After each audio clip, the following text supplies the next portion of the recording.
रोज की तरह आज हम भगवद गीता का एक श्लोक पढ़ेंगे। श्लोक नंबर 10 ऑफ चैप्टर 6। योगी युञ्जिता सतताम् आत्मनां रहसि स्थिता एकाकीयता चित्तत्मा निराशीर अपराग्रहा। A transcendentalist should always engage his body, mind, and self in relationship with the Supreme. He should live alone in a secluded place and should always carefully control his mind. He should be free from desires and feelings of possessiveness. तो जो एक spiritual इंसान है वो हमेशा ही अपने mind को, अपने बॉडी को और अपने आप को हमेशा ही भगवान के साथ रिश्ते जोड़ने में लगा के रखना चाहिए।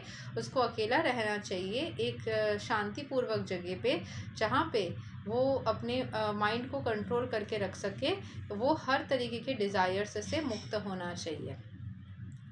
Krishna is realized in different degrees as Brahman, Paramatma, and the Supreme Personality of Godhead.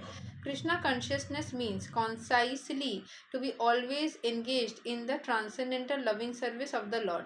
But those who are attached to the impersonal Brahman or the localized super soul are also partially Krishna conscious. जो निराकार रूप के भगवान को मानते हैं वो भी कहीं ना कहीं थोड़ा सा कृष्ण कॉन्शियस है। एंड जो लोकलाइज्ड परमात्मा मतलब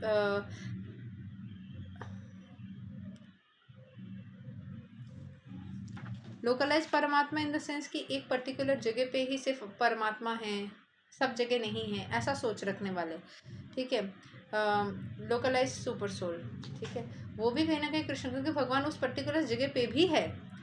because the impersonal Brahman is the spiritual ray of Krishna. वो इम्पर्सनल जो रूप है वो भी कृष्ण का ही एक अंश है। And super soul is the all pervading partial expansion of the Krishna. जो सुपर सोल है वो जो परमात्मा है वो भी भगवान का ही एक एक्सपेंशन है। Thus the impersonalist and the मेडिट, जैसे हमने पढ़ा था कि आप डेमिगॉड्स को पूजा करते हो ना, तो इनडायरेक्टली भगवान के कृष्ण के पास में ही आपका पूजा जाता है। Thus the impersonalist and the mediator are also indirectly Krishna conscious.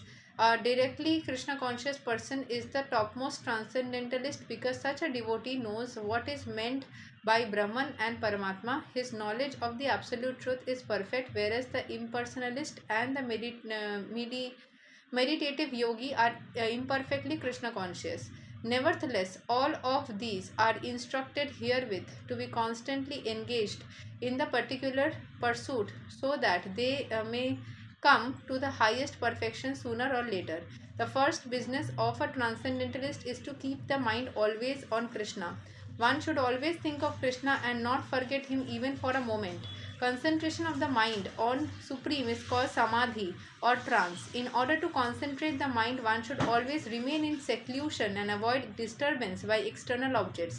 He should be very careful to accept favorable and reject unfavorable conditions that affect his realization. And in perfect determination, he should not hanker after unnecessary material things that entangle him by feelings of possessiveness.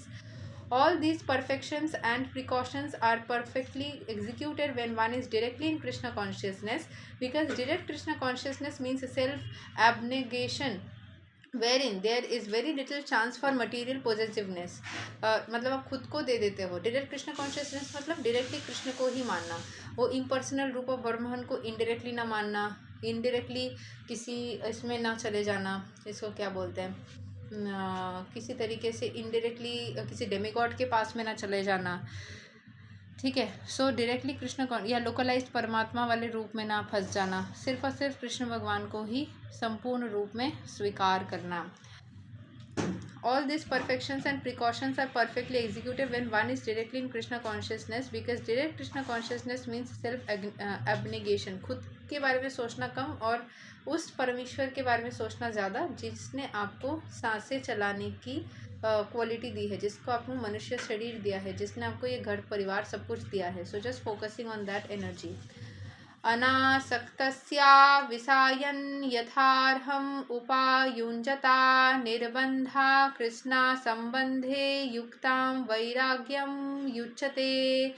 प्रपञ्चिकतया बुद्धया हरिसमाबन्धी वस्तुना मुमुक्षुभिः परित्याज्यो वैराग्यं फल्गु कथायते.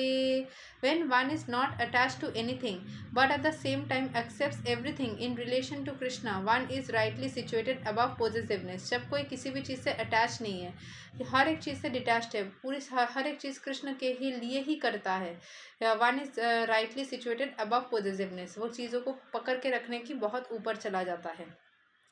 On the other hand, when one who rejects everything without knowledge of its relationship to Krishna is not as complete as his renunciation. जो on the other hand जो हर एक चीज़ को रिजेक्ट करता है, who rejects everything without knowledge of its relationship to Krishna, उसको हर एक चीज़ को reject करता है बिना जाने कि वो कृष्ण से ही कनेक्टेड है, वो पूरी तरीके से चीज़ों को रिनाउंसिएशन तक नहीं जा सकता. आपको हर एक चीज़ को लेके ही चलना पड़ेगा. जो लोगों को आप छोड़ रहे हो वो लोग के हृदय में भी कृष्ण स्थित है.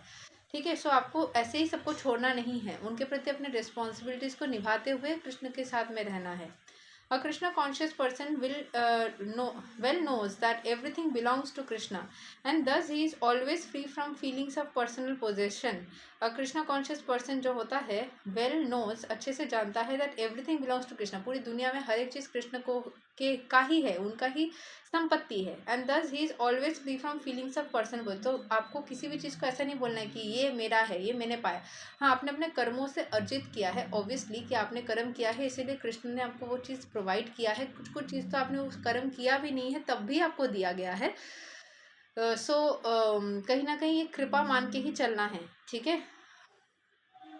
कर्म तो बहुत कोई कर रहे हैं, बट जब कृपा होती है तो वो कर्म से भी ऊपर होता है.